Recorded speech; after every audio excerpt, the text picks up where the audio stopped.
جائیے، توجہ چاہتا ہوں، جب آپ کسی مسجد میں جائیں گے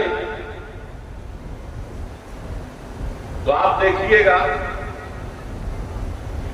مسجد میں جیسے ہی مکبر اقامت کہنے والا کہتا ہے حی علی الصلاۃ حی علی الفلاح، سارے نمازی کھڑے ہو جاتے ہیں۔ نماز میں سے پوچھا تم اللہ اکبر تو کھڑے نہیں ہوتے، حی علی الصلاۃ حی علی الفلاح کے بعد کیوں کھڑے ہوتے ہو؟ آج کا بھدرک کا اڑیسہ کا نمازی بتا گیا اس لیے مسجد کھڑے ہوتے ہیں تاکہ صف بندی کے لیے بازو سے بازو میں لے آئے، تاکہ جماعت میں گیپنگ نہ ہو۔ گیپ کے لیے ہم کھڑے ہوتے ہیں، حی علی الصلاۃ حی علی الفلاح کے بعد ہم پہ صحابہ کرام سے پوچھتا ہوں، جانثار صحابہ سے پوچھنا چاہتا ہوں جو اللہ کے نبی کی امامت میں نماز پڑھتے تھے، ان کی ابتدا میں نماز پڑھتے تھے، کہ آپ بھی کیا نماز کے لیے کھڑے ہوتے ہیں؟ حی علی الصلاۃ حی علی الفلاح کے لیے آپ کھڑے ہوتے تو صحابہ جواب دیں گے کہ ہم بھی حی علی الصلاۃ حی علی الفلاح کے وقت کھڑے ہوتے تھے، لیکن سب بندی کی وجہ نہیں تھی، سب بندی وجہ نہیں تھی، تو اس لیے ہم کھڑے ہوتے تھے۔ جیسے ہی مکبر کہتا تھا حی علی الصلاۃ حی علی الفلاح، اسی وقت کو چاہتا ہوں، اسی وقت سرکار دو عالم صلی اللہ علیہ وسلم رحمت للعالمین شفیع المذنبین امام المرسلین مسجد نبی میں ان کی آمد ہوتی تھی، جلوہ فگن ہوتے تھے، جلوہ افروز ہوتے تھے، تو ہم مصطفیٰ کے استقبال کے لیے کھڑے ہو جاتے تھے، ہم مصطفیٰ کے ویلکم کرنے کے لیے کھڑے ہو جاتے تھے۔ تو یاد رکھو صحابہ کرام تعظیم مصطفیٰ پہلے کرتے تھے، نماز بعد ادا کرتے تھے۔ اللہم صلی علی سیدنا جد الحسن والحسین وعلی آل سیدنا جد الحسن والحسین۔ نماز بعد میں، محبت رسول پہلے، عبادت بعد میں، عشق مصطفیٰ پہلے۔ نماز بھی ضروری ہے، محبت رسول بھی ضروری ہے، عبادت بھی ضروری ہے، عشق رسول بھی ضروری ہے، لیکن پہلے مصطفیٰ بعد میں نماز۔ اس کو اور کلیئر کٹ کرنے کے لیے، واضح طور پہ سمجھانے کے لیے میں آپ کو مقام صاحبہ لے چلتا ہوں۔ بارہ اس واقعے کو اپنے علماء کرام کو سنا ہوگا۔ مقام صاحبہ میں کیا ہوا تھا؟ حضور صلی اللہ علیہ وسلم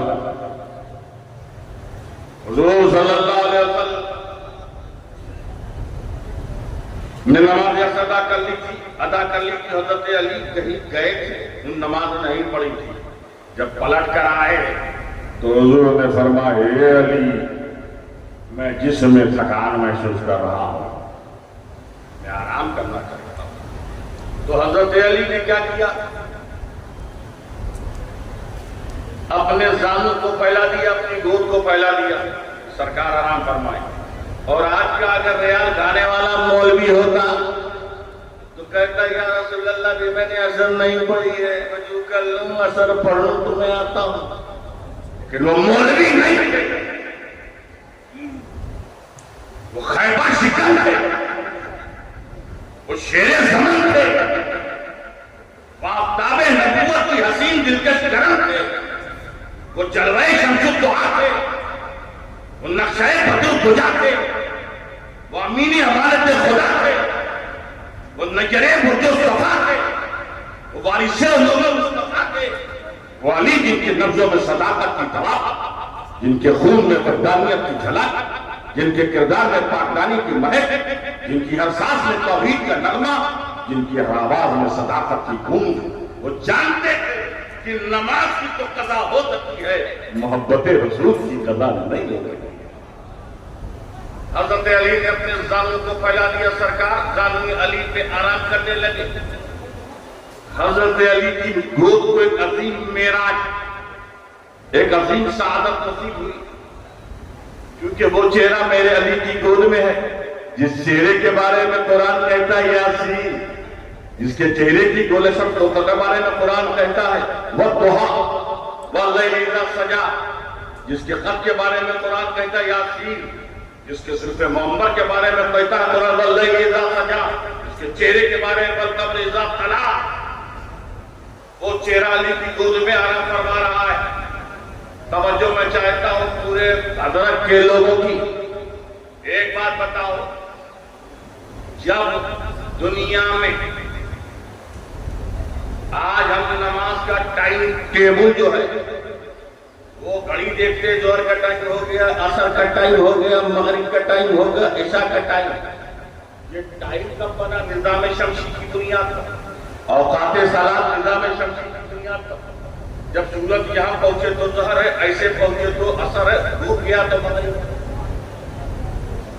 تو گھڑی دیکھ کر ہم نماز ظہر، عصر، مغرب کا، عشاء کا ٹائم متعین و مقرر کرتے ہیں، لیکن جب دھرتی میں گھڑی نہیں تھی، واچ نہیں تھا، تو کیا دیکھتے تھے؟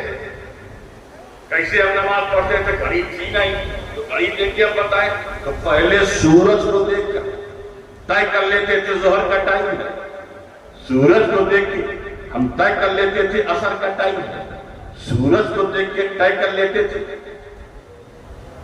مغرب کا ٹائم ہے۔ آج بھی نظام شمسی کی بنیاد پر ہی پورا اوقات صلاۃ ہے، نماز کا سسٹم ہے۔ لیکن جب واش تھی نہیں، گھڑی تھی نہیں، تو سورج کو دیکھ کے سارا کام چلتا تھا۔ توجہ چاہتا ہوں، حضور صلی اللہ علیہ وسلم ثانوی علی پر ہے، سورج نکلا۔ ایک بات بتاؤ، سورج کس کی مرضی سے نکلتا ہے؟ کسی منتری جی کی مرضی سے، سنتری جی کی مرضی سے، متولی کی مرضی سے، ٹرسٹی کی مرضی سے، امام صاحب کی مرضی سے؟ اگر اماموں کی مرضی سے سورج نکلنا اور ڈوبنے لگے تو ڈوبنے کا تو صحیح ٹائم ہوگا، لیکن نکلنے کا ہمیشہ ٹائم میں پرابلم آئے گا۔ امام صاحب کہیں گے بھیا سورج، اے پرکاش بھیا، آج تو تھوڑا لیٹ نکلنا، کیونکہ آج ہم اس سے قادریہ میں گئے تھے، رات بہت زیادہ ہو گئی، ہم وشرام کرنا چاہتے ہیں، آرام کرنا چاہتے ہیں، لہذا تو دو گھنٹے ڈیلے سے نکلنا، تو 2 گھنٹے سورج کو ڈیلے کر دیں گے۔ لہذا سورج نہ کسی امام کی مرضی سے نکلتا ہے، نہ عوام کی مرضی سے، نہ کسی پیر کی مرضی سے، نہ کسی فقیر کی مرضی سے۔ سورج نکلتا ہے اللہ کی مرضی سے، اور سورج نکلتا ہے اللہ کی مرضی سے، یعنی نکلنے میں مشیت کا پابند، ڈوبنے میں مشیت کا پابند۔ اس دن بھی سورج نکلا، توجہ چاہتا ہوں، اس دن بھی سورج نکلا جس دن ثانوی علی پر سرکار آرام فرما رہے ہیں، سرکار آرام فرما رہے ہیں، سورج نکلا، نکلتے نکلتے ڈوبنے لگا، ڈوبنے لگا۔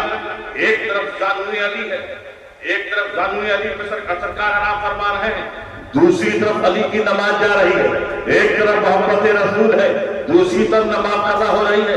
ایسی حالت میں حضرت علی جس کی نماز چھوٹ رہی ہے، اڑیسہ کے لوگوں کی نہیں چھوٹ رہی ہے، بہار کے لوگوں کی نہیں چھوٹ رہی ہے، یو پی اور بہار اور بنگال کے لوگوں کی نہیں چھوٹ رہی ہے، علی مرتضیٰ کی، وہ علی مرتضیٰ جب پیدا ہوا کعبے میں اور شہادت پائی مسجد میں، وہ علی مرتضیٰ دید اس میں اطہر میں چھپ گئی، نکالو تو درد سے کرانے لگتے تھے، لیکن میرا شیر خدا جب نماز میں کھڑا ہو گیا، دید کو جس میں اطہر سے نکال لیا گیا، لیکن علی مرتضیٰ کو خبر نہیں، آئے تا نماز، سورج ڈوب گیا، علی کی نماز قضا ہو گئی۔ ایک طرف محبت رسول ہے، ایک طرف عشق مصطفیٰ ہے، دوسری طرف نماز قضا ہو رہی ہے۔ ایسے عالم میں حضرت علی مرتضیٰ کی آنکھوں سے آنسو جاری ہوا، وہ آنسو رخسار مصطفیٰ پہ پڑا، وہ آنسو رخسار مصطفیٰ پہ پڑا۔ حضور صلی اللہ علیہ وسلم بیدار ہوئے اور پوچھا کیا علی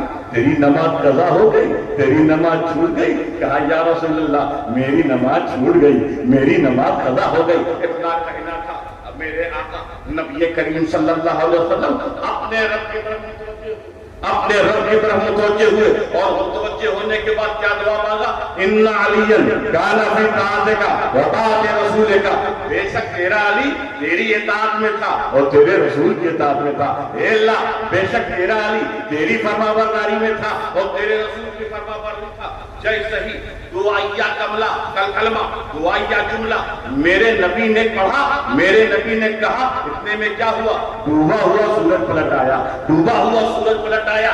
میں نے سورج سے پوچھا، اے سورج روز تیرے نکلنے کا ٹائم مجھے معلوم ہے، اے سورج روز تیرے ڈوبنے کا ٹائم مجھے معلوم ہے، اے سورج روز تیرے طلوع ہونے کا ٹائم مجھے معلوم ہے، اے سورج روز تیرے غروب ہونے کا ٹائم معلوم ہے، لیکن تو آج حکم مصطفیٰ پا کے پڑھتا ہے، آج جو میرے آقا خود پا کے پڑھتا ہے، اب تو کب ڈوبے گا، اب تو کب غروب ہوگا؟ تو سورج نے جواب دیا، میں اس وقت تک ڈوبنے والا نہیں ہوں، اس وقت میں ڈوبنے والا نہیں ہوں، اس وقت تک میں غروب ہونے والا نہیں ہوں، جب تک علی حالت صلاۃ میں ہوں گے، جب تک علی حالت نماز میں ہوں گے، جب تک حالت بندگی میں ہوں گے۔ توجہ چاہتا ہوں روز علی مرتضیٰ، توجہ چاہتا ہوں روز علی مرتضیٰ سورج کو دیکھ کے اثر پڑتے تھے، سورج کو دیکھ کے اثر پڑتے تھے، سورج کو دیکھ کے اثر پڑتے تھے، لیکن جس اثر کو مصطفیٰ کی محبت میں قربان کر دیا، جس نماز عصر کو مصطفیٰ کے عشق میں قربان کر دیا، جب اس عصر کی ادائیگی کی باری آئی، جب اس عصر کی ادائیگی کی باری آئی تو علی سورج کو نہیں دیکھ رہے ہیں، سورج علی کو دیکھ رہا ہے، سورج علی کو دیکھ رہا ہے۔ تو جو مصطفیٰ کا غلام ہوتا ہے چاند و سورج بھی اس کی غلامی کرنے لگتے ہیں۔ اللہم صلی علی سیدنا جد الحسن والحسین وعلی آلہ۔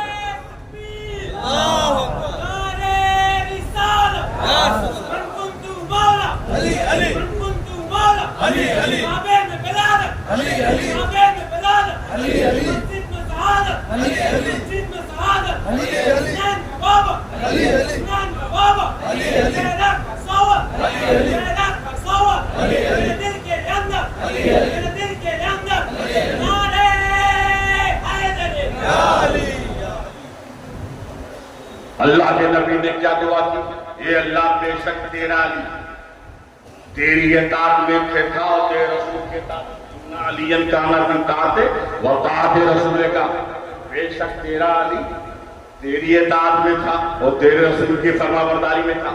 توجہ چاہتا ہوں میں باشعور مجمع کی توجہ چاہتا ہوں، نماز کو وقت پہ پڑھنا، نماز کو وقت پہ پڑھنا یہ خدا کی اطاعت ہے نا، یہ خدا کی اطاعت ہے۔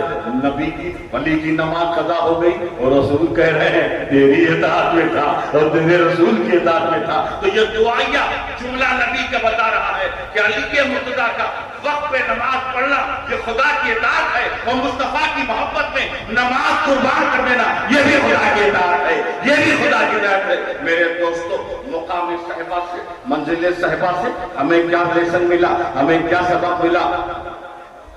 علی کا نماز کو قربان کرنا ضروری تھا، شیر خدا کا، وارث علوم مصطفیٰ کا، داماد مصطفیٰ کا، زوجہ فاطمہ کا، نماز کو قربان کرنا ضروری تھا۔ مصطفیٰ جان رحمت کو ڈوبے ہوئے سورج کو پلٹانا ضروری تھا، جو پلٹانا ضروری تھا۔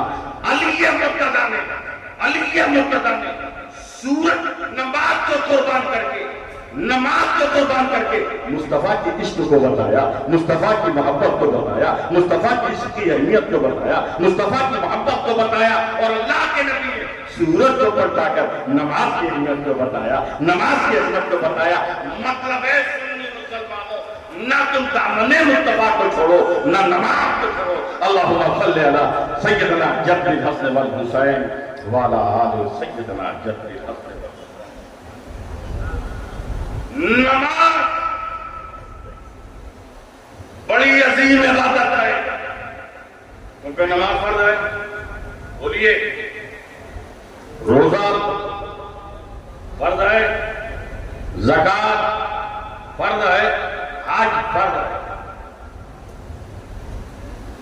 زکوٰۃ کا سب پہ فرض ہے، توجہ چاہتا ہوں، زکوٰۃ سب پہ فرض نہیں ہے۔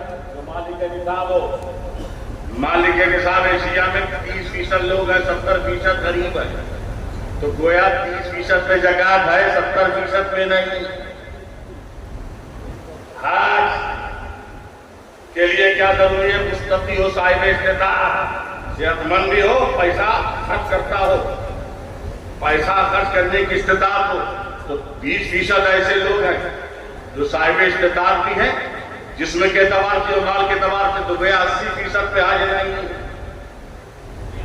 روزہ توجہ چاہتا روزہ، بیمار آدمی ہے عذر شرعیت روزہ اس میں بھی نہیں، تو گویا کہ روزہ سب پہ فرض نہیں ہے، زکات سب پہ فرض نہیں ہے، حج سب پہ فرض نہیں ہے، نماز ایک ایسی عبادت ہے تو امیر پہ بھی فرض ہے، غریب پہ بھی فرض ہے، مقیم پہ بھی فرض ہے، مسافر پہ بھی فرض ہے، بیمار پہ بھی فرض ہے، صحت مند پہ بھی فرض ہے۔ فرض تو بہت سے ہیں لیکن یہ فرض بہت اہم فرائض میں سب سے اہم ہے۔ اس کا مطلب یہ ہوا کہ نماز پڑھنا بہت ضروری ہے۔ اگر زکات دینا ضروری ہوتا تو سب پہ فرض ہوتا، روزہ رکھنا سب پہ ضروری ہوتا، بیمار پہ بھی ہوتا، حج کرنا ضروری ہوتا تو سب پہ ہوتا، لیکن نماز ہی ضروری ہے سب کے لیے۔ اور یاد رکھو نماز کے لیے ضروری کیا ہے؟ اس کے بعد ضروری ہے جسم کا پاک ہونا۔ توجہ چاہتا ہوں جسم کا پاک ہونا۔ اگر آپ کا جسم ناپاک ہے تو نماز پڑھ سکتے ہیں آپ؟ ناپاک جس پہ نماز ہوگی؟ چلیے جسم بھی ہمارا پاک ہے۔ اگر کپڑا ناپاک ہے تو کیا نماز ہوگی؟ تو گویا کپڑے کا پاک ہونا ضروری ہے، جسم بھی پاک ہو کپڑا بھی پاک ہو۔ اور اگر ہم جہاں نماز پڑھ رہے ہیں وہ جگہ ناپاک ہے تو نماز ہوگی؟ تو گویا جگہ کا بھی پاک ہونا چاہیے، کپڑا بھی پاک ہونا چاہیے، جسم بھی پاک ہونا چاہیے، جگہ بھی پاک ہونی چاہیے، تینوں چیزیں پاک ہے۔ اب آپ نماز پڑھیے، اللہ اکبر کہا، اللہ اکبر پڑھنے کے بعد آپ ثنا پڑھتے ہیں، ثنا کے بعد آپ سورہ فاتحہ پڑھتے ہیں، قرآن کی تلاوت کرتے ہیں، رکوع میں آپ اللہ کا ذکر کرتے ہیں، سجدے میں اللہ کا ذکر کرتے ہیں، قیام میں تلاوت کرتے ہیں، قاعدے میں بھی ذکر کرتے ہیں۔ تو گویا کہ جب میرے دوستو تلاوت کرو گے تو بھی ذکر الہی کرو گے، ذکر الہی کرو گے، کرتے کرتے ذکر الہی کرتے نماز پڑھتے ذکر الہی کرتے نماز پڑھتے سورتوں کی تلاوت کرتے نماز پڑھتے سورہ فاتحہ پڑھتے نماز پڑھتے ثنا پڑھتے ایک وقت ایسا آئے گا کہ تیرا دل بھی پاک ہو جائے گا، تیرا دل بھی پاک ہو جائے گا۔ جیسے ہی دل پاک ہو گیا تیرے خیالات پاک ہو جائیں گے، تیری وچار دھارا پاک ہو جائے گی، تیری آئیڈیالوجی پاک ہو جائے گی، تیرے وچار پاک ہو جائیں گے۔ اور جب تیرے خیالات پاک ہو گئے تو تیرا کریکٹر پاک ہو گیا، تیرا کردار پاک ہو گیا، تیری سیرت پاک ہو گئی، تیرا سوچنے کا انداز پاک ہو گیا۔ اور میرے دوستو جب سیرت پاک ہو جائے گی، کردار پاک ہو جائے گا تو ایک اچھا انسان بن جائے گا، ایک اچھا مسلمان۔ تو ایک نماز کی پابندی کرو، ایک نماز کی پابندی کرو، پورے کے پورے انٹرنل تم چینج ہو جاؤ۔ اور اگر گھر کا ہر فرد، گھر کا ہر شخص اگر نمازی ہو جائے، بیوی بھی نمازی ہو جائے، بچے بھی نمازی ہو جائے، بھائی بھی نمازی ہو جائے، بہن بھی نمازی ہو جائے، ماں باپ بھی نمازی ہو جائیں، تو سب کے سب صاحب کردار ہو جائیں گے، تو پورا گھر صاحب کردار ہو گیا۔ اور پورا محلہ اگر نمازی ہو گیا تو پورا محلہ کریکٹر والا ہوگا، سیرت والا ہوگا، کردار والا ہوگا۔ تو اصلاح معاشرہ کے لیے اجتماع کرنے کی ضرورت نہیں، نمازی بن جاؤ، اصلاح معاشرہ خود ہو جائے گا۔ اللہم صلی علی سیدنا جد الحسن والحسین وعلی آل الحسین۔ نماز بڑی اہم چیز ہے، نماز بہت اہم چیز ہے۔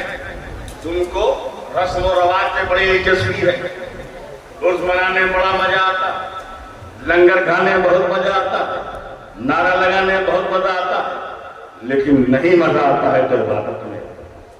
نماز ایک ایسی عبادت ہے، اللہ نے زکات کا حکم دیا، حج کا حکم دیا، روزے کا حکم دیا۔ کس کے واسطے سے دیا؟ کس کو مادھیم بنایا؟ جناب جبریل کو واسطہ بنایا، جناب جبریل کو مادھیم بنایا۔ حکم زکات اللہ نے دیا واسطہ جبریل کی، حج کا حکم دیا واسطہ جبریل کی، روزے کو حکم دیا جبریل کے واسطے۔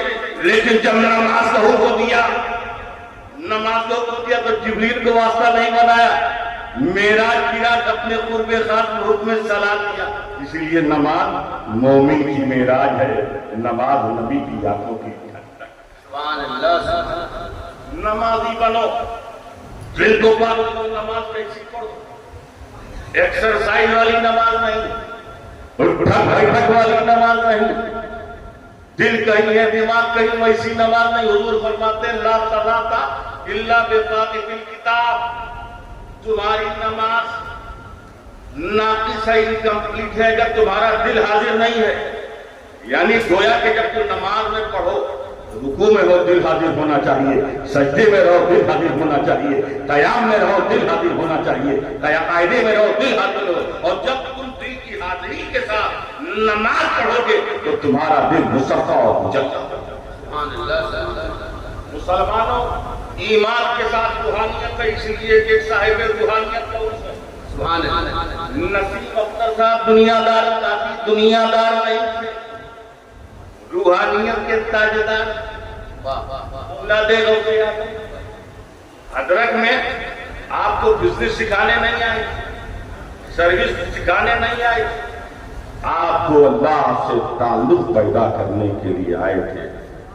اور سب سے پہلے کڑی نماز ہے، نماز بندگی کرو، عبادت کرو۔ ہر مومن میں ایمان میں روحانیت ہے، ہر مومن میں روحانیت ہے، لیکن روحانیت نظر نہیں آتی، اس کی وجہ ہے پہلے کے مسلمانوں میں تھا نا، دست دریا بھی نہ چھوڑے ہم نے، بحر ظلمات میں دوڑا دیے کوڑے ہم نے، دی اذانیں کبھی یورپ کے کلیساؤں میں اور کبھی افریقہ کے تپتے ہوئے صحراؤں میں۔ آپ کیونکہ ان میں روحانیت، اب روحانیت ہے ہمارے اندر، روحانیت ہر مسلمان میں ہے، لیکن اس کے اظہار کرنے سے وہ عاجز و قاصر ہے۔ جیسے کہ لکڑی، توجہ چاہتا ہوں، ہر لکڑی میں جلنے کی صلاحیت ہے کہ نہیں؟ کوئی بھی لکڑی ہو، لائٹر سے جل جائے گی، گیس کے چولہے جل جائے گی، ماچس سے جل جائے گی، جلے گی کہ نہیں؟ لیکن لکڑی کو پانی میں بھگو دو، پانی میں ڈال لو، نکالو، گیلی ہو جائے، جلاؤ، جلے گی۔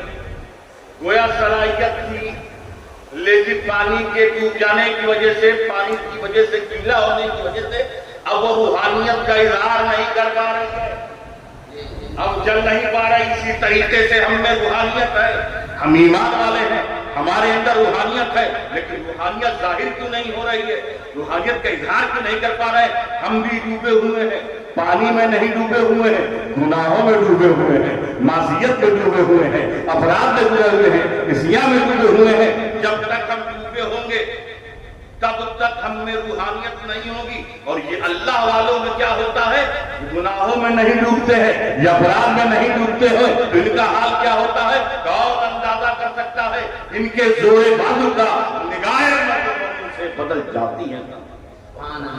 گناہوں سے اپنے آپ کو بچاؤ، اپرادھ سے بچاؤ، معصیت سے بچاؤ، اور روحانیت والے بن جاؤ۔ بعمل بنو، بے عمل بنو، بے عمل مت بنو، بعمل بنو۔ قرآن میں اتقوا اللہ، اللہ سے ڈرو، اللہ سے ڈرو، بے شمار مقامات پہ اللہ سے ڈرو۔ حضور صلی اللہ علیہ وسلم اپنے وصال سے 3 دن پہلے ممبر رسول پہ کیا فرمائے؟ اللہ سے ڈرو، اللہ سے ڈرو، نماز پڑھو، اللہ سے ڈرو، بیویوں کا خیال رکھو۔ لیکن ہم اللہ سے نہیں ڈرتے ہیں، اس لیے ہمارا معاملہ کیا، ہم سب سے ڈرتے ہیں، سب سے ڈرتے ہیں، اللہ سے نہیں ڈرتے، پولیس سے ڈرتے ہیں، اللہ سے نہیں ڈرتے، حکومت سے ڈرتے ہیں، اللہ سے نہیں ڈرتے، گنڈوں سے ڈرتے ہیں، اللہ سے نہیں ڈرتے، دنیا کے طاقتوروں سے ڈرتے ہیں۔ اور یہ اللہ والے جو تھے اللہ سے ڈرتے تھے تو قیصر و کسریٰ ان سے ڈرتا تھا، طاقت والے ان سے ڈرتے تھے، حکمراں ان سے ڈرتے تھے، فوج ان سے ڈرتی تھی۔ تم جب سے اللہ سے ڈرنا بنتی ہے، ڈرنا بن کے لوگوں سے ڈرنے لگے۔ اتقوا اللہ، اللہ سے ڈرو۔ اور جو اللہ سے ڈرنے لگتا ہے تو وہی انسان متقی ہو جاتا ہے، اور جب متقی ہوتا ہے اللہ کا محبوب ہو جاتا ہے، جسے ہم ولی کہتے ہیں، تو اسی کے بارے میں قرآن کہتا ہے الا ان اولیاء اللہ لا خوف علیہم ولا هم یحزنون۔ خبردار، بے شک اللہ کے دوست کو نہ کوئی خوف ہے نہ کوئی غم۔ یہ غم اور خوف کیوں نہیں ہے؟ کیونکہ اتقوا اللہ، وہ اللہ سے ڈرتا ہے۔ اور آپ میں خوف کیوں ہے؟ کیونکہ آپ اللہ سے نہیں ڈرتے، یہ سب سے ڈرتے۔ خذ من اموالہم صدقۃ تطہرہم وتزکیہم بہا وصلی علیہم ان صلاتک سکون لہم، محبوب لوگوں کے اموال میں سے صدقے کو قبول کر لیجئے، انہیں پاک و ستھرا کر دیجئے، ان کے حق میں دعا فرمائیے، کیونکہ محبوب آپ کی دعا دلوں کا چین ہے، محبوب آپ کی دعا دلوں کا قرار ہے، محبوب آپ کی دعا دلوں کا اطمینان ہے۔ طاہرہم وتزکیہم بہا، اے محبوب، اے مصطفیٰ جان رحمت، اے محمد عربی، ان بندوں کو صاف و ستھرا کر دیجئے۔ تو نبی کا کام کیا ہے؟ صاف کرنا، پاکیزہ بنانا۔ ایک ہے تطہیر، ایک ہے تزکیہ، ایک ہے تطہیر، ایک ہے تزکیہ۔ ظاہر کے صاف کرنے کو تطہیر کہتے ہیں، باطن کے صاف کرنے کو تزکیہ کہتے ہیں۔ اے نبی، ان کے ظاہر کو بھی صاف کر دیجئے، ان کے باطن کو بھی صاف کر دیجئے، ان کے ظاہر کو بھی سندر بنا دیجئے، ان کے باطن کو بھی سندر بنا دیجئے۔ تو نبی کا کام کیا ہے؟ ظاہر کو بھی صاف کرنا ہے، باطن کو بھی صاف کرنا ہے، ظاہر کو بھی سنوارنا ہے، باطن کو بھی سنوارنا ہے، قلب کو بھی سنوارنا ہے، قالب کو بھی سنوارنا ہے۔ اور میرے دوستو، جس کا ظاہر بھی صاف ہو جاتا ہے، جس کا باطن بھی صاف ہو جاتا ہے، وہ اپنے وقت کا غوث اعظم کہلاتا ہے، وہ اپنے وقت کا غریب نواز کہلاتا ہے، وہ اپنے وقت کا محبوب کجری کہلاتا ہے، وہ اپنے وقت کا مخدوم سمنا کہلاتا ہے، وہ اپنے وقت کا صابر کری کہلاتا ہے، وہ اپنے وقت کا قطب عالم کہلاتا ہے، وہ اپنے وقت کا داتا گنپت کہلاتا ہے، وہ اپنے وقت کا حضرت پنڈوی کہلاتا ہے، وہ اپنے وقت کا حضرت نصیر الدین چراغ دیلوی۔ یہ کون ہے؟ غوث اعظم کون ہے؟ غریب نواز کون ہے؟ مخدوم کی چوچا کون ہے؟ محبوب الہی کون ہے؟ صابر کجری کون ہے؟ آپ کہیں گے یہ اللہ کے دوست ہیں، یہ اللہ کا توجہ چاہتا۔ ولی کسے کہتے ہیں؟ ولی کو سمجھو، ولی دوست، ولی کے معنی دوست، ولی اللہ یعنی اللہ کا دوست۔ اور دوست کا بنتا ہے جیسے میں کہوں نقیب علاج میرے دوست ہیں، میں کہوں مشتاق صاحب میرے دوست، میں اسے بہت پریم کی گنگا بہاؤں، مہانبی بناؤں، میں بے پناہ ان سے محبت کروں، بے پناہ ان سے لو کروں، بے پناہ ان سے پریم کروں، لیکن یہ مجھ سے پریم کا بھاؤ نہ رکھیں، مجھ سے محبت نہ کریں، مجھ سے لو نہ کریں، تو کیا یہ میرے دوست کہلائیں گے؟ دوست کب ہوگا؟ میں ان سے محبت کروں، یہ مجھ سے محبت کریں، میں ان سے پریم رکھوں، یہ مجھ سے پریم رکھیں، میں ان سے لب کروں، یہ مجھ سے لب کریں، یہ ان سے محبت کروں، یہ مجھ سے محبت کریں۔ گویا کہ دوستی ون سائڈ نہیں ہوتی، ٹو سائڈ ہوتی ہے، طرفین سے ہوتی ہے، جانبین سے ہوتی ہے۔ میں انہیں چاہوں، یہ مجھے چاہیں، میں ان سے محبت کروں، یہ مجھ سے محبت کریں، بلا تشبیہ۔ غوث العالم خدا کے دوست، غریب نواز خدا کے دوست، مخدوم کی چوچا خدا کے دوست، محبوب الہی خدا کے دوست، بختیار کاکی خدا کے دوست، محبوب الہی خدا کے دوست، حضرت شاہ عالم خدا کے دوست، بختیار کاکی خدا کے دوست۔ اس کا مطلب یہ ہوا خدا کے دوست ہے، اس کا مطلب یہ ہوا کہ اللہ غوث اعظم سے محبت کرتا ہے، غوث اعظم خدا سے محبت کرتے ہیں، غریب نواز خدا سے محبت کرتے ہیں، خدا غریب نواز سے، مخدوم کی چوچا خدا سے محبت کرتے ہیں، خدا مخدوم سننا سے محبت کرتا ہے۔ اب کوئی مجھ سے پوچھے کہ میاں غوث اعظم سے آپ کیوں محبت کرتے ہیں، غریب نواز سے آپ کیوں محبت کرتے ہیں، مخدوم کی چوچا سے کیوں محبت کرتے ہیں، اولیاء اللہ سے آپ کیوں محبت کرتے ہیں، تو آپ کہہ دیجئے گا اس لیے ہم کرتے ہیں، اس لیے خدا ہی سے محبت کرتا ہے۔ اللہم صلی علی سیدنا جد الحسن والحسین وعلی آل سیدنا جد الحسن والحسین۔ بات سمجھ میں آئی کہ نہیں آئی؟ بولیے۔ میں گجرات سے آ رہا ہوں، گجرات کرناٹک، اس کے بعد میں اڑیسہ، ایک جگہ ہے گجرات۔ گجراتیوں کا معاملہ یہ ہے کہ سمجھ میں کوئی بات ہے تو بھی کہتے ہیں برابر ہے، نہیں سمجھ میں آئے تو بھی کہتے ہیں برابر ہے۔ میں نے گجراتی سے پوچھا، بات سمجھ میں آتی ہے تو برابر کہتا ہے یہ بات تو برابر ہے، لیکن سمجھ میں نہیں آتی تو بھی کہتا ہے تو برابر ہے، یہ کیسا برابر ہے؟ تو گجراتی نے کہا حضرت سامنے والے کو برا نہ لگے، کھوٹا نہ لگے، اس لیے ہم کہتے ہیں برابر، لیکن حضرت کے لوگ جو بات برابر اسی کو برابر کہیں گے، کیونکہ کسی اور کی سائے میں نہیں ہے۔ حضرت نسیم اختر قادری کی چھتر چھایا میں رہتے ہیں، اس لیے جو بات برابر ہے اسی کو برابر کہیں گے۔ تو طاہرہم وتزکیہم بہا، اے محبوب ان کے ظاہر کو بھی صاف کر دیجیے، ان کے باطن کو بھی صاف کر دیجیے، ان کے ظاہر کو بھی سندر بنا دیجیے، ان کے باطن کو بھی سندر بنا دیجیے۔ میرے دوستوں اور بزرگوں، ظاہر کو سنوارنا آسان ہے، ظاہر کے ظاہری امراض سے آپ واقف ہیں، ظاہری بیماریوں سے آپ واقف ہیں، ظاہری روگ سے واقف ہیں۔ یہ باطنی مرض کیا ہے؟ یہ باطنی مرض کیا ہے؟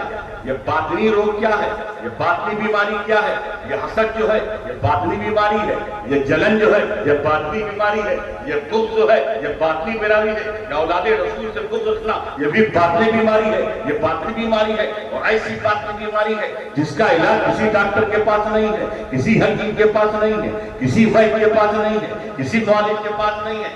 بڑے سے بڑے ڈاکٹر کے پاس امریکہ چلے جائیے، ڈاکٹر صاحب پوچھیں گے آپ کو کون سا مرض ہے، آپ کہیے گا مجھے حسد کا مرض ہے، مجھے جلن کا مرض ہے، مجھے کینے کا مرض ہے، مجھے کپٹ کا مرض ہے، مجھے بغض کا مرض ہے۔ تو ڈاکٹر صاحب کہیں گے ہماری سائنس نے بڑی ترقی کی ہے، ہماری سائنس جو ہے آسمان کی رفتوں سے بات کر رہی ہے، میری پہ کمنڈے ڈال رہی ہے، چاند پہ دستک دے رہی ہے، فضا کے سینے کو چیر رہی ہے، موجوں کے کلیجے کو چلنی کر رہی ہے، سورج کی شعاع کو مسخر کر رہی ہے۔ اتنی ترقی کے باوجود آج تک ہم کوئی ایسی دوا، کوئی ایسا میڈیسن نہیں تیار کر سکے جو حسد کا علاج کر سکے، جو جلن کا علاج کر سکے، جو کینے کا علاج کر سکے، جو کپٹ کا علاج کر سکے، جو بغض کا علاج کر سکے۔ تو اے محبوب، یہ ایسا مرض ہے جس کا علاج طبیبوں کے پاس نہیں ہے، حکیموں کے پاس نہیں ہے، ویدوں کے پاس نہیں ہے۔ میں محبوب ان کا علاج آپ فرما دیجیے، طبیب اعظم بن کے، حکیم اعظم بن کے ان بندوں کو حسد سے پاک کر دیجیے، جلن سے پاک کر دیجیے، کفر سے پاک کر دیجیے، شرک سے پاک کر دیجیے، برائیوں سے پاک کر دیجیے، اپرادھ سے پاک کر دیجیے، گناہوں سے پاک کر دیجیے۔ میرا دوست اور بزرگ ہو، جس کا ظاہر بھی صاف ہو، جس کا باطن بھی صاف ہو، وہ اپنے وقت کا بنیے کامل۔ تبتا ہی رحمت زکیم بہا، اور پھر ولی کا مقام کیا ہوتا ہے بتاؤ؟ اس مقام کو بتانے سے پہلے ایک واقعہ آپ کو سناتا ہوں۔ واقعہ کیا ہے؟ ایک بڑا خوبصورت مکان، بڑا شاندار حویلی، اور اس حویلی کے سائے کے نیچے ایک بڑا شخص رو رہا تھا، روتے ہوئے کہہ رہا تھا انسان بڑا بے وفا ہوتا ہے۔ حضرت کے لوگوں سنو، اس واقعے کو ضرور یاد رکھنا، اس واقعے سے سبق ملے گا۔ بوڑھا شخص حویلی کے سائے کے نیچے، خوبصورت محل کے سائے کے نیچے رو رہا تھا، وہ کہہ رہا تھا انسان بڑا بے وفا ہوتا ہے، انسان بڑا بے وفا ہوتا ہے، انسان بڑا بے وفا ہوتا ہے۔ ایک مانوتاوادی ویکتی، ایک انسانوں سے محبت رکھنے والا انسان اس بوڑھے کے پاس پہنچا۔ انسان بڑا بے وفا ہوتا ہے، انسان بڑا بے وفا ہوتا ہے، آخر کس انسان نے تیرے ساتھ بے وفائی کی؟ اور تو بھی تو انسان ہے۔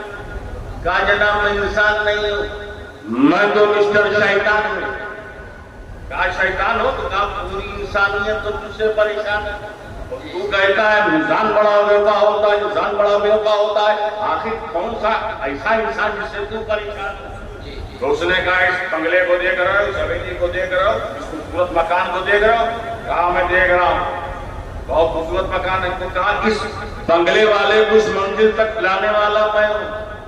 شیطان نے کیا کہا؟ وہ تمام راستے میں نے اس کو سکھائے، وہ تمام راستے میں نے بتائے، وہ تمام میں نے گناہوں کے راستے بتائے، وہ تمام حرام کاموں کے راستے بتائے، وہ تمام بلیک منی کے راستے بتائے جس سے یہ بلیک منی کماتا، رزق حرام کماتا، ناجائز کام کرتا۔ میرے بتائے ہوئے راستے میں خود دولت جمع کیا، خود پیسہ جمع کیا، خود روپڑی جمع کیا، جمع کرنے کے بعد خوبصورت بنگلہ بناتا، اور بنگلہ بنانے کے بعد آگے لکھتا ہے ھذا من فضل ربی، یہ میرے رب کے فضل سے ہے، ساری کوشش میری اور اپنے رب کا نام لیتا۔ انسان بڑا بے وفا ہوتا ہے، انسان۔ اس لیے میرے دوستوں اور بزرگوں، نعرہ بہت لگاتے ہو لیکن عمل پہ بھی آؤ۔ آج بزرگان دین قبرستان میں بھی بہت سے مردے ہیں، کیا سب پہ خون برس رہا ہے؟ آپ جاتے ہیں قبرستان میں روزانہ بھاگیا پڑھنے، ہر جمعرات کو جاتے ہیں قبرستان میں کون ابا ہے، قبرستان میں کون اماں ہے، قبرستان میں کون دادا ہے، دادی ہے، پھپھا ہے، خالو ہے، پورا قبیلہ آپ کا ہے۔ آپ نہیں جاتے، حضرت نسیم اختر قادری کی مزار پہ آپ جاتے، ہزاروں کی بھیڑ جمع ہے. کیا آپ کے پھوپھا تھے؟ آپ کے خالو تھے؟ آپ کے چچا ہیں؟ آپ کے کون سے عزیز ہیں؟ نہ یہ آپ کے گاؤں کے ہیں، نہ آپ کے علاقے کے، نہ آپ کے اسٹیٹ کے ہیں. باہر سے آئے ہیں، لیکن ان کا کنیکشن اللہ رسول سے مضبوط تھا. یہ اللہ کا ذکر کرتے تھے، اس لیے آپ سب ان کا ذکر کر رہے ہیں. اور آپ کے باپ دادا کھیتی میں تھے، کھیت بنانے میں تھے، بلڈنگ بنانے میں تھے، کار خریدنے میں تھے، سائیکل خریدنے میں تھے، 4 چکا خریدنے میں تھے. تو وہ خدا کو بھول گئے، بیٹا بھی بھول گیا، بھائی بھی بھول گیا، چچا بھی بھول گیا، رشتہ دار بھی بھول گیا، بیوی بھی بھول رہی ہے. لوگ ماں باپ کو بھول جاتے ہیں. جس باپ کے مکان میں رہتے ہیں اس باپ کو فراموش. تو یاد رکھو، اگر تم خدا کو بھولو گے تو تمہاری قبر میں پھول نہیں کانٹے برسیں گے. اور تم خدا کو یاد رکھو گے تو دیکھو اولیاء کرام کی قبروں پہ تلاوت بھی ہو رہی ہے، ذکر الہی بھی ہو رہا ہے، اور پھول بھی برس رہا ہے. چمک تجھ سے پاتے ہیں تب پانے والے، میرا دل بھی چمکا دے چمکانے والے. ولی کا مقام میں بتاؤں، نبی کا مقام تو بہت بلند ہے، ولی کے مقام کو بتا کے بات ختم کر دوں گا. ولی کا مقام تو بڑی بات، ولی کے قدم کا مقام سمجھو تو ولی کے مقام کو سمجھو، مزار کی اہمیت کو سمجھو. من یعظم شعائر اللہ فإنہا من تقوی القلوب. توجہ چاہتا ہوں، جس نے شعائر اللہ کی تعظیم کی، جس نے اللہ کی نشانیوں کی تعظیم کی، گویا اس نے دل کو متقی بنا لیا، دل کو پرہیزگار بنا لیا. گویا شعائر اللہ کی تعظیم میں، اللہ کی نشانی میں تقوی ہے. اللہ نے تقوی دل کا کس میں رکھا ہے؟ اپنی نشانی میں، شعائر اللہ میں. ہم پہنے شعائر اللہ کیا؟ قرآن نے کہا ان صفا اور مروہ من شعائر اللہ. یہ صفا اور مروہ یہ اللہ کی نشانی ہے. گویا صفا کی تعظیم سے دل متقی ہوتا ہے، مروہ کی تعظیم سے دل متقی ہوتا ہے. یہی مطلب ہوا نا، کیونکہ اللہ نے تقوی دل کا رکھا ہے. شعائر اللہ کی تعظیم میں شعائر اللہ کیا ہے؟ صفا مروہ. میں نے پوچھا یہ صفا کسی قطب کا نام ہے، کسی غوث کا نام ہے، کسی ابدال کا نام ہے، کسی سالک کا نام ہے، کسی قطب کا نام ہے، کسی ابدال کا نام ہے، کسی صوفی صاحب کا نام ہے، کسی نبی کا نام ہے، کسی رسول کا نام ہے، کسی سالک کا نام ہے؟ تو حضرت کے ایک جاہل کا کتاب ہے، حضرت کے جاہل کے ساتھ کئی واجرہ صفا مروہ مت کر کے آئے. صفا مروہ کسی حضرت کا نام نہیں ہے، صوفی صاحب کا نام نہیں ہے، پیر صاحب کا نام نہیں ہے، تو نبی کا نام نہیں ہے. صفا مروہ تو پہاڑ کے چھوٹے سے ٹکڑے کا نام ہے، پہاڑ کے چھوٹے سے ٹکڑے کا نام ہے. ہم نے وہاں صحیح کیا صفا مروہ. میں نے کہا پہاڑ کے چھوٹے سے ٹکڑے کی تعظیم و تقریم سے دل متقی ہوتا ہے، دل پرہیزگار ہوتا ہے. پہاڑ کا چھوٹا سا ٹکڑا صفا مروہ، اس کی تعظیم سے دل میں تقویٰ پیدا ہوتا ہے. اے اللہ، جب پہاڑ کے چھوٹے سے ٹیلے کو تو اپنی نشانی بنایا اور اس کی تعظیم و تقریب سے دل متقی ہوتا ہے، تو ہمیں بنانا تو چاہیے. تو ہمارے پربت کا کیا قصور تھا؟ ہمارے ہمالیہ کا کیا قصور تھا؟ یہ ہمارا ہمالیہ بڑا بلند و بالا ہے، اس کی بلندی شاعر اپنی شاعری میں کرتا ہے، رائٹر اپنی رائٹنگ میں کرتا ہے، خطیب اپنی خطابت میں رکھتا ہے. ہمارے ہمالیہ کو جو اپنا شعائر اللہ بنا دیتا، اپنی نشانی بناتا، آواز آئی تیرا ہمالیہ بلند والا ضرور ہے، اس کی بلندی آسمان کی رفتوں سے بات کر رہی ہے. تیرا ہمالیہ قدآور ضرور ہے، لیکن تیرے ہمالیہ کی بد نصیبی یہ ہے، کم نصیبی یہ ہے کہ میری محبوب بندی جناب حاجرہ دوڑی نہیں ہے، جناب حاجرہ دوڑی نہیں. ان چھوٹے سے سیلے کی خوش نصیبی ہے کہ میری محبوب بندی دوڑی ہے. تو میرے دوستو، جہاں پر میرے دوستو بزرگو حضرت حاجرہ کا جہاں ختم ہو جائے، حضرت حاجرہ نہ کسی نبی کا نام ہے، حضرت حاجرہ نہ کسی رسول کا نام ہے. جناب حاجرہ جو ہے ایک نبی کی بیوی کا نام ہے، ایک ولیہ کا نام ہے. تو جب ولیہ کا قدم، جب ولیہ کا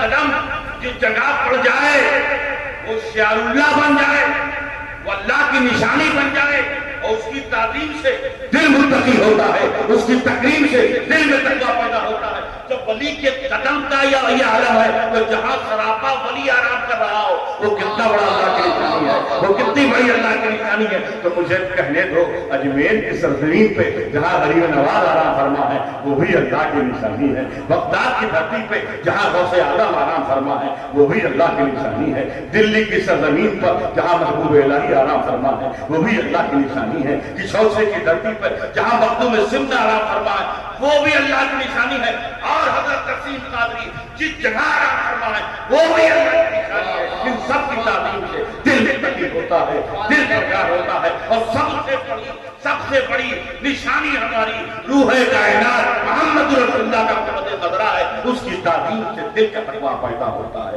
دل کی تکلیف ہوتی ہے۔ صدقتاً تطہرہم وتزکیہم بہا وصلی علیہم صلاتک سکن لہم۔ محبوب لوگوں کے اموال میں سے صدقوں کو قبول کر لیجئے، انہیں پاک و ستھرا کر دیجئے، ان کی حق میں دعا فرمائیے، کیونکہ محبوب آپ کی دعا دلوں کا چین ہے، محبوب آپ کی دعا دلوں کا اطمینان ہے، محبوب آپ کی دعا دلوں کا سکون ہے۔ وَمَا نَبَلَا أَسْرَعَ مِنْ اللَّهِ وَبَرَكَاتُهُ۔